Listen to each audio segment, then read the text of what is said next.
So hi, this Ron. Yeah. So as promised, medyo kakadating lang nito ng Lazada Philippines sa workstation. So as you see right now on the the teaser itself sa social media accounts that just arrived from Lazada Philippines. I think it was our first attempt to buy an actual Huawei device and not asking for a review unit. So it was a big deal for us kasi while we're still with the ship for the Y9 2018, this is the first Huawei device released in the Philippines with Android Go. So hindi familiar sa Android Go. Ito yung parang lighter version ng stock Android, which it supports those with Go apps on Android like Maps Go, Google Go, Gmail Go, and some others. So here it is, the first release of here it is. So ito yung Huawei Y5 Lite 2018, not yung 2017 kasi meron 2017 release na minakita ko. If you gonna search right now sa YouTube, there's merong Y5 Lite 2018 daw, pero it's not kasi iba yung camera interface niya. So pasensya nyo na, so, since maliit yung maliit yung tripod ko, so I'm using a wide angle lens on this one. So this is the Huawei Y5 Lite 2018. So it's a bit, so until tonight it's 4,490 exclusive sa Lazada Philippines, but the regular price will be at 5,490. So nakatipid kami ng 1,000, and bukod doon we got this deal even better because of the Lazada wallet that we use, and the 300 peso voucher na nakakalad summer during the ongoing Lazada 12 Grand Weekend sale. So we just bought this one exactly at around 3,590. So that was a steal. So we always save 2,000 pesos on this one technically kasi yung may plus 12% bonus kayo ang Lazada wallet. So we only shelled around 3,400 out of the 5,500 SRP of this device. So this is the box itself. So this is the box. So yung likod. Yan. So yung itsura niya. So typical pag na-receive nyo nga pala sa Lazada to is hindi siya naka-seal, wala siya seal na plastic. So but for sure, and I got this one really fast. It just order it, and in a span of 24 hours we already got it. So here's the box itself. So quite amazing. Yeah. So chilled siya actually. So tsaka nakakatakot yun.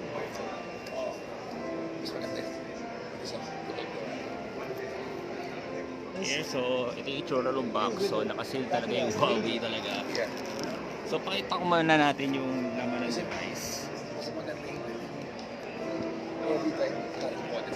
So ito syempre yung stickers ng IMEI tsaka yung other stickers.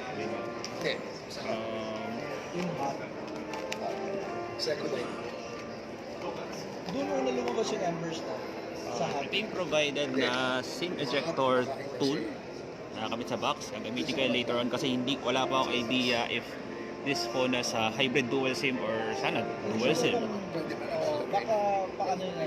Tapos this 5 volts 1 ampere charger. So no surprise for its price. Hindi ako nag-expect ng 5 volts 2 amperes for this price of 5,500, or right now it's 4,500. Nakakatuwa ako na alam Then micro USB to USB cable. And meron pa rin siyang earphones. Di tinipid.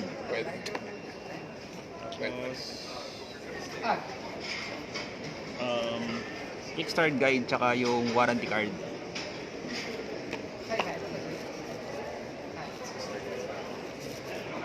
Tapos ito yung case. Ito yung frosted case. Hindi siya yung typical na TPU case na may kita sa other brands. So at least hindi ka naman problema sa casing. Actually, sound malinaw sa akin. And here's the phone itself, the front panel. It's still a 5.45 inch HD Plus in 18:9 display. So sa mga mag-aas, sa mga bibili sa Lazada, meron na siyang pre-applied screen protector. So unlike sa nakalagay sa YouTube, iba yung camera interface to Y5 Lite 2018. So nasa side siya with the single parang nakita ko to sa Cubics yung pala mo dual cam pero hindi pala. Single main camera, 8 megapixel, tas yung flash, the Huawei logo, Sa Friday. and the back casing. Sa Oculus ka ba? Plastic, I mean. For listening. Ang dami pala. So, ito itself. Yan, so plastic siya. Obviously it's plastic sa mga mag-aas, pero hindi siya glossy, which is good. Para siyang a bit rubbery in my taste. So the Huawei logo, of course. Tapos pakita ko. Ito yung left portion, hindi masyadong kita pasensya na. So turn nga natin yung flash. Diba kasi yung So i-verify naman natin ito kung hybrid dual SIM to or talagang dual SIM. nung in-upload niya ng Tapos it created sa kanan, it's the after a week, volume rocker and power button. wala na eh, okay na lang. Alam mo yun, And sa top portion, na and it wasn't so 3.5mm audio jack. some girl in Twitter posted And here is the micro USB and the pinhole microphone. in 2 days 4 million views. Walang Ang push. hinahanap ko is the speaker, which is Na yung duda ako. kliyente parang, Ang speaker niya is ano nangyari? will also on Kasi this one sa screen earpiece. grab Kasi wala akong nakikitang butas dito nag-ahing eh. siya, tapos pinadala niya sa akin yung message na. Wala akong nakikitang butas eh. And they're totally, So there's a possibility na it's also yeah, acts kasi two ways as a yun yung ito yung viral. Kasi speaker pag organic, wala you're sa- receiving calls, and also when you play your movies without the headphone. So doon ako yun ang magiging silbi. Tapos pakita natin yung first boot. And then Yeah, here's the first boot doon itself. nila nakita mga negative. Hindi na nila mapigilan eh. Hindi na ma-erase na. Yes, so first boot. Yeah. Doon din nila nakita yung ano. For those na mag-asa, medyo maiksi lang gagawin natin bro kasi I have media event later on. But it's This all one. good. At least you saw, I Pero think hindi na nila this is the control. first, if I'm not mistaken, I checked the other YouTube local channels. I think this is the first unboxing in the Philippines on video ng Y5 Lite 2018. I'm not sure globally. Kasi nag-search ako sa YouTube, wala. So, typically, mukhang totoo Android Go. Hindi ito yung EMUI na like ng Huawei. So, just gonna set it up. Well, So, wala ako SIM card, syempre. Success. pero bro, Continue. Skip ko na naman natin. Pinay yata yung nag-post. happy na. Pinay and then So, set ko muna syempre. Yan. Or na pa ko yan. Set. This is the hardest part. Pero, we'll try our best to put some Antutu on this one. Although, you might be familiar with it. It's the numbers. It's a MediaTek MT6739 64-bit quad-core processor.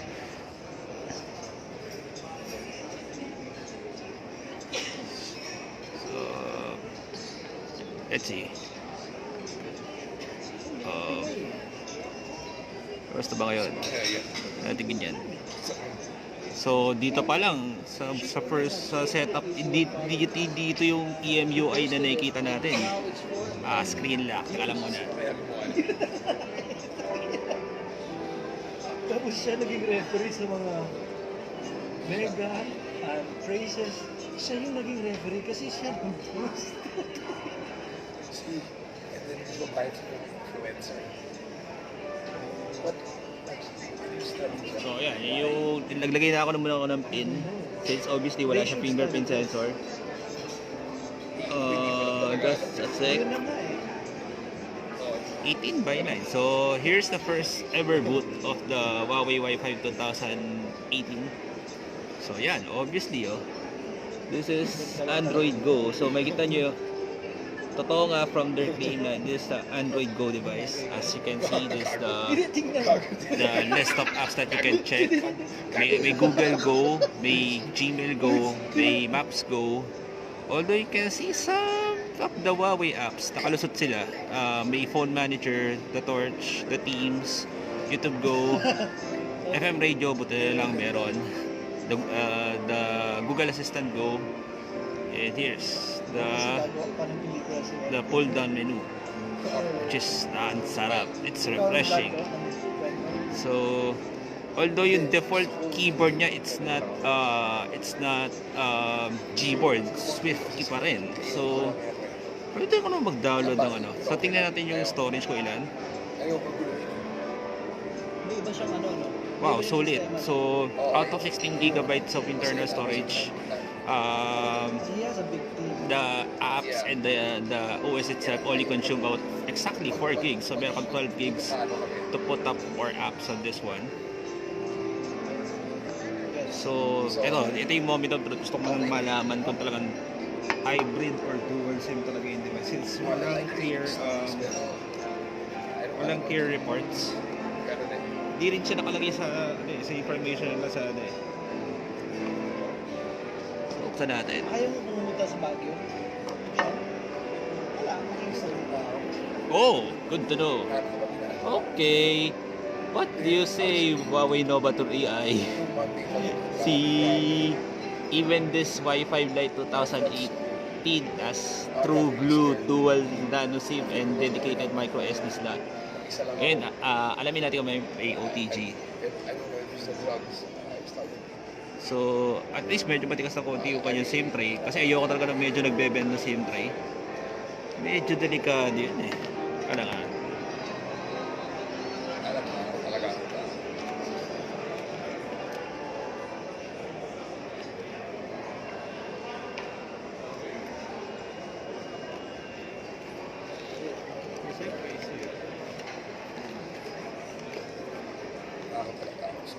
So, ano pa yung gusto nyo alamin actually? Gusto ko kami lang alamin yung ano, yung yun lang, nagkamali akong lagay ng, dapat di ko man nilagyan ng hindi ko nilagyan muna ng ano, ng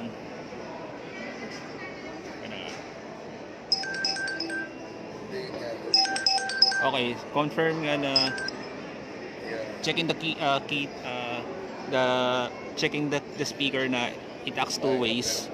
This is a speaker when you receive calls and also pag nagpatunog ka ng audio or you're watching movies. So it acts two ways. So I don't know, it's a good thing or a bad thing from the side of Huawei. Maybe to lessen the production cost of this phone. Pero not bad. 18 by 9, no? This might get run out of the money sa mga local phones sa counterparts, especially if you gonna do the same deal na nako right until tonight. I only got this for 3,600. Technically it's 3,400, but I got this one out of 3,500 extra because of the Lazada wallet. Thank you very much. That saved us 2,100. That's a lot of savings. So kaya sila ba siguro tayo nakabasag. I'll be download. So, da-download na natin yung ano, yung da-download muna ako ng benchmark. Although kailangan you might already know the numbers, but I'll gonna download the likes of the sensor box. I know you're asking for it. And the Antutu, which will unahin mo natin siguro yung yung sensor. So the extras, yes, we're still preparing for the review of Huawei Y9 2018, and also watch out din sa reviews ng ng Realme C1. Tinatapos natin yun. Actually may natuklasan, may bine-verify pa tayong bago. Bine-verify tayo sa Realme C1 na it might pose a problem, especially for those who will downgrade their device. Yun na lang yung hint ko for now. May nakita tayong problema ng konti sa Realme C1, which is a good, which is might be an advantage ng the same spec Oppo A3s na 2 gig one kasi 1,000 pesos lang yung difference niya. Technically about 90% meron siyang 90% same on the spec sheet. Maybe That's alright. to anyway. Yun, so alam mo, try natin ilabas yun this weekend. Hopefully sana pwede nga lang bukas ilabas ko na. We're still verifying it up to this point. I think mas kilala So ko siya than about the other about guy. for the future of the vlog, yes. Actually we're planning for some raffle, but I'm not sure if gonna do within this month kasi for sure nightmare ngayon ng logistics. And also Alam mo kanina, alam ko bawi para raffle din yung ibang mga police I always sa get tech eh. asked So ayoko muna silang sabayan. go out. But also at least extended ng Christmas natin at least. May kambal doon. Hindi kayo manalo Sila yung sa last mga two. raffles sila this month. Kanina, May backup pa yun, January. Sana January, we're targeting that. she was really just We're targeting pushing me away na. actually, gusto ko na noon pa na magpa-raffle ng device. Aki said something. So, we're now already signed in sa Google Pay for those who will know. Pagtingin ko, We're just putting in the necessary updates. gumanon siya. Eh, Kasi gusto nyo- syempre ako. May high care si Huawei, which is a vital thing sa every Huawei device that you will buy. Oh, So we just we'll downloaded talk later. the Google Play search. What is real? Pare, it's real, it's not true. Okay? I'll talk to her. Okay, bye-bye. Tapos, yung inaanak mo, umuna na, nagdabog, slam the door. Ayaw na ako kasapin. Tapos, inaanak ko muna. Tapos, after a few minutes, we were in the car. Just download Kami yung muna sensor na, box. hindi ko na sinabi kay Hulay. Nung nandun kaming dalawa lang, what made you say God is not real? I don't know. I don't think He's real. But we pray to Him every day. Kaya what made you, may narinig ka ba? O may nasabi sa'yo? So no surprise for a budget device na for available sensors na yung meron sa device. Walang gyro, so it has accelerometer, light, proximity, and sound. Pare, nahirapan ako. So let's go for the Antutu, which this will take us some Why would time she believe to download. Not a problem to us. Look, it's so easy to believe the devil given the world we want now. All the bad things have happened. But she doesn't know So that. again, those who will ask about the specs of Huawei Y5 Lite 2018, it's the Android Oreo Go edition. Hindi siya EMUI, so almost stock Android to be precise. Android 8.1 to be exact. It's MediaTek MT6739 64-bit quad-core processor, LTE, dual nano SIM, plus dedicated micro SD slot. Although we had to verify kung ilan kung 120 GB or to 56. 8 megapixel single main camera with flash, 5 megapixel front cam, 5.4 to 5 inch HD plus display in 18:9 ratio. Bluetooth, Wi-Fi, GPS, micro USB port with 3.5 audio jack. The earpiece also acts as a speaker if you gotta go loudspeaker mode. And the battery is 3,220 mAh, which based to sa 5 volts pa 1 ampere na binigay na pinakita ko sa inyo charger kanina. It has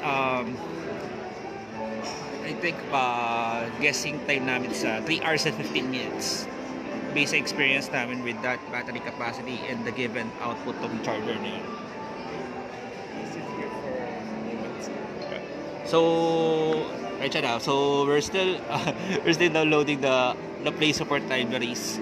So we're targeting to put at least the Antutu benchmark before we end this broadcast.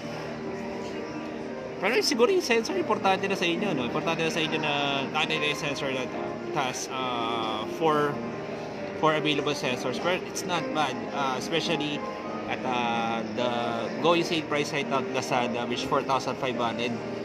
We even got this one at 3,500, which sale about 2,000 pesos. Yeah. So, pakita ko pala kami OTG while we're still downloading some stuff. Buti na lang, may dala akong may dala akong thumb drive na dulo-dulo. Teka na. This is really unplanned. As in, mainit-init pa talaga yung device sa kamay natin. So, we just arrived in Lazada, Philippines. Gano'ng kabilis yung Lazada? Akala ko medyo maliliit yung So, here's the thumb drive. Susubukan natin kung may OTG. Sana meron.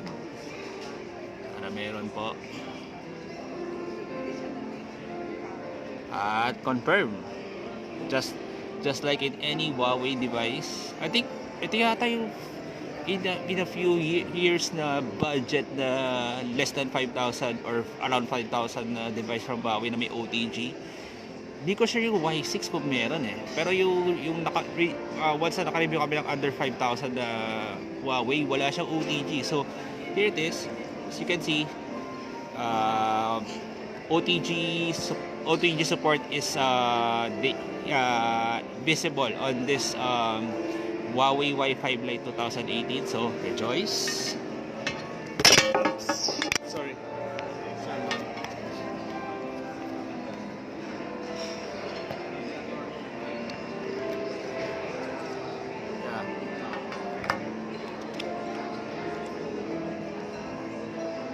So, here it is. We're still downloading some stuff. Pati yung pagbagsak ng camera natin, hindi replyado. Talagang live na live kami. At least we're just gonna put in some Antutu set. And we're done for the night.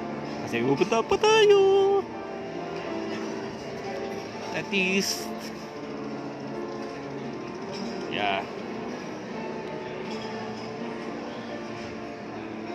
So we're downloading the Antutu boy. Oh, download pending. Ayun, akala ko may download pending pa So again, Huawei Y5 Lite 2018 exclusive sa Lazada Philippines. So walang mag-aasta kung available ba sa Huawei stores. Wala. Kahit sa mga multi-brand stores wala. And I know it is only exclusive on Lazada Philippines, so hindi siya hindi siya available sa competitor, which is hindi naman masama. Yun, medyo nagkakaroon ng problem because of the 1 gig. Siguro may nagkakaproblema dahil sa 1 gig niya. Medyo nagkakaproblema sa sa stability It's a given, 1 gig RAM lang kasi yung device. We expecting these scenarios na kanina nag-flash yung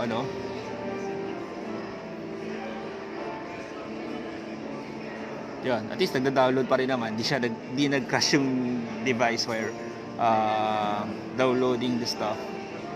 Taas na natin yung brightness. Nakataas yung flash ko actually. Should we go flash? No. Taas na natin yung brightness. So, yung gusto ko taas yung brightness. No. The screen time. I hate 30 seconds. Yan, sa 5 months Yan, pati yung app drawer pareha. Talagang typical Android Oreo. It's very good. Kita nyo na. So, that's the first part. Kaya kasi ko medyo madugo pa nag-download ka ng Antutu. 200 plus MB in total. Plus the runtime itself.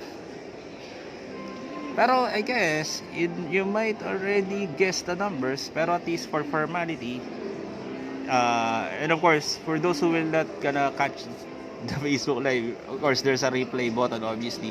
And we'll also might gonna embed this Facebook Live, a bit unorganized kasi live nga, hindi nga tayo deep this Facebook Live talaga literal eh. So at least we're downloading Antutu. At least you know some of the few things like totoong dual na SIM siya. So panalo, may OTG siya, may panalo, may radyo, may pre-applied screen protector na, may case na sa loob. So wala ka ng problema sa paghanap ng case. Kasi minsan yun yung titipid sa phone minsan yung sa case. Pero now it's not an issue anymore. So we're just downloading this. And by the way, hindi nyo alam yung Instagram, it's just follow me please at RNTD. So here, we're just downloading the stuff. So again, ulitin ko, the specs of Huawei Y5 Lite 2018. It's a MediaTek MT6739 64-bit quad-core processor, Android Oreo Go edition, which is at 8.1, 5.45 inch HD plus display at 18:9 aspect ratio, 5 megapixel front cam, 8 megapixel main camera, single yon with flash, 1 gig RAM, 16 gig internal storage, dual nano SIM plus dedicated micro SD slot, micro USB port with OTG support, may 3.5 audio jack, syempre, Bluetooth, Wi-Fi, GPS, and 3020 mAh battery. The regular price is 5,490, but it is sale until 11:59 p.m. tonight on Lazada Philippines at 4,490 exclusive. Okay, mag-aas ng sir, saan nabibili tindahan to? Lazada lang, boss. Di mo siya mabibili sa ibang tindahan. So as you can see, legit, ito yung pinakamadugong part. We just, as possible, as long as you get the numbers, we're gonna end this broadcast. Yeah. I don't know. For sure, sa processor na to, it can run at least Mobile Legends. I'm not sure if I gonna dare to run PUBG on this one or Asphalt 9 or sobra lalo pag NBA Live 2K19. Sobrang ano yun, sobrang low, ultra low lahat yun, wala pang nagkataon. And I wonder ano yung mga bilili nyo sa ongoing Lazada 12/12 sale.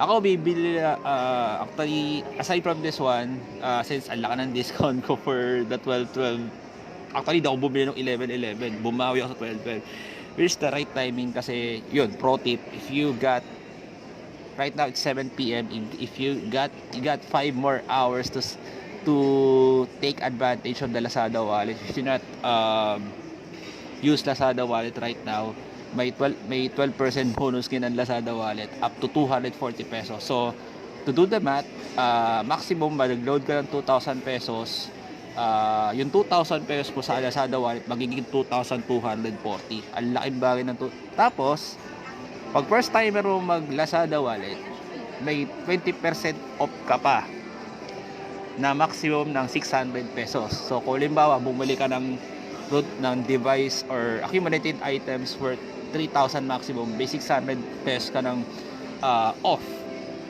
diba? So technically, if you take an example of it, you're saving for a maximum of 840 pesos na, kasi may 240 kang dagdag do sa Lazada wallet, tapos may 600 bonus ka pa. Pag nakachempo ka pa ng voucher, napaka-kalkay sa Lazada, I got 300 pesos. So it might, maaaring same scenario tayo soon na makakuha tayo ng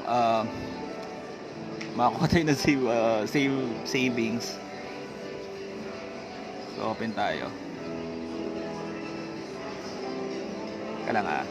Yup, the struggles of having 1 gig RAM.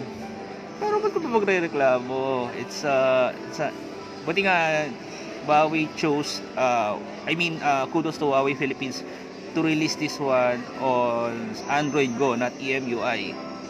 Since I think so far ilan pa lang yung karamihan namang Android Go device sa mga local brands pa lang eh. So we're starting the run test. Yan natin. Medyo ayaw natin makastorbo. Yeah. Medyo I'm not sure. Yeah. We're running the Antutu.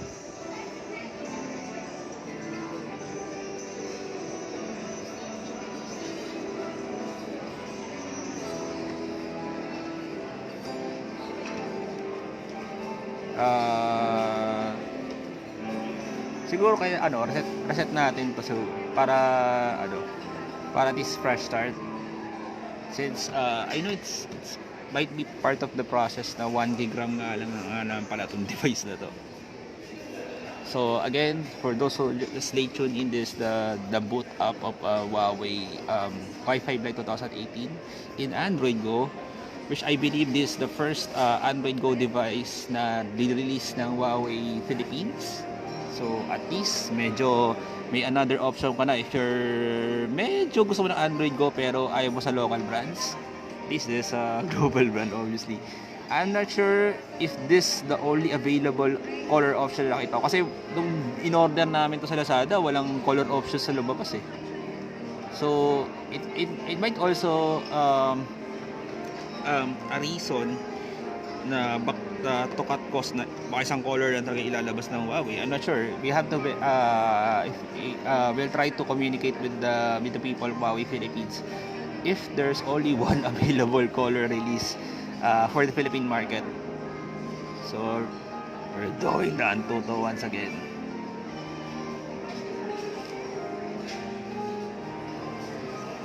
Yun sa mag-aas ng display quality, ayos naman. Not bad naman. Tsaka wag na kayo mag-aas ng it's only less than 5,000 pesos na phone eh. So I'm not sure if this can escape yung GPU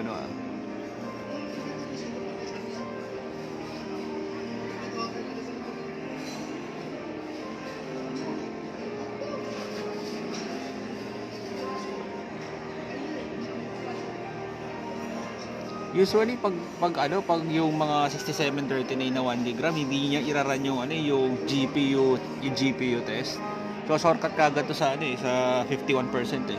Nangyari na minsan yan when we reviewed some of the very entry level devices with this starting from the version 7 plus version ng Antutu benchmark. Medyo nahihirapan to, I guess. So there might be an option that we may not be able to put a Antutu benchmark in our review soon. Pero I know some of you might already have an idea of how capable sa MT6739, at least Mobile Legends, okay na siguro yun. Pero do not attempt this for NBA Live or PUBG Mobile. Wag nyo i-attempt. Wag nyo i-attempt.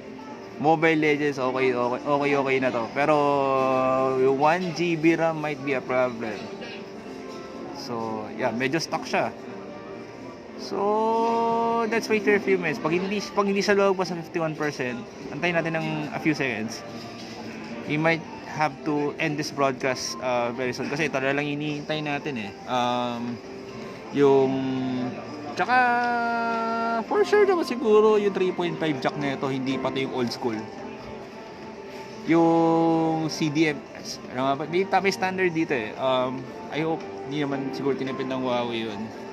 Tsaka tagal na akong di nakakita ng yung old school implementation ng 3.5 audio jack. Kahit sa local brands, wala ako nakikita ng ganun. Siguro yung mga lumang device pa from other local brands na mga tipong mga Android Lollipop powers siguro. So di siya nag-run di-reset pa natin yung phone. So we might have to stop this one.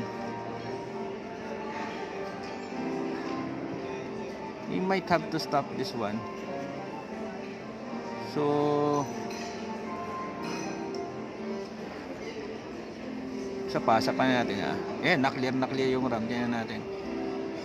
Tingnan natin. One more time. Yung sukuhan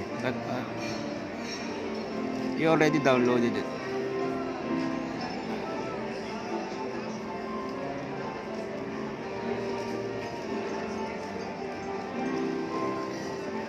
Kayo, ano bang bilhin nyo nung Lazada 12/12 sale? Ako, bukod dito, may binili pa ako isang device. Hindi siya non-tech pero it can be related to industrial tech. Yun na lang hint. Kailangan ko siya as part of the improvement of my workstation. Kasi kailangan, yun na lang hint. Kailangan ko mag-DIY ng some sort of racks for my workstation. So, I bought that particular product para makagawa na ako ng DIY of those kasi paglalagay ako ng mga DTV box, other stuff siguro na obviously wala ako makikita ng ganung particular rack sa Lazada or sa Shopee or even sa mga tindahan. I just gotta do some DIY rack or something, which if you're reading between the lines, alam na kung ano yung bili ko. Actually, nagulat ako nung nagkaroon kasi ng Thanksgiving na Lazada. I thought hindi masyado magiging bebenta yung item na yon, pero nakita ko siya for my area eyes na ubos din siya noong 12/12. Ang dami nangangailangan, siguro for home improvement reasons, kung ba't for some reason naging mabenta yung item na yon. So looks like ayaw tayong pagbigyan ng Antutu. Hindi niya kinakaya. Hindi kinakaya nung actually alam ko yung 739 kakayanin niya yung 2 gig. Pero the 1 gig RAM might be the reason. But even on stock Android ko na yung natin, hindi na tayo binibigyan ng chance makapag-upload or makapaglagay ng benchmark. At least yung sensor box lalagay na natin maski pops. I just hoping na maganda yung signal ng FM radio nito kasi naka-encounter tayo ng isang phone na will be on review. So ewan ko ba, naging sablay yung signal ng FM radio. It's been a while since naka-encounter tayo ng ganun device. Clue, it's also came from the same brand. Yun lang sabihin ko, hindi siya local brand medyo sablay yung kanyang FM radio signal whatever we do, from tangling the 3.5 the earphones. So here it is. This is the introduce ko ulit, the Huawei Y5 Lite 2018, available sa Lazada, and this is the first, I think, we believe, correct me if I'm wrong, this is the first unboxing in the Philippines of Huawei Y5 Lite 2018 done on video. This run from RNTD.com. Thank you very much for watching and stay tuned soon for our review. Hopefully bago magpasko, kasi dahil pa namin pero tatapusin natin to agad.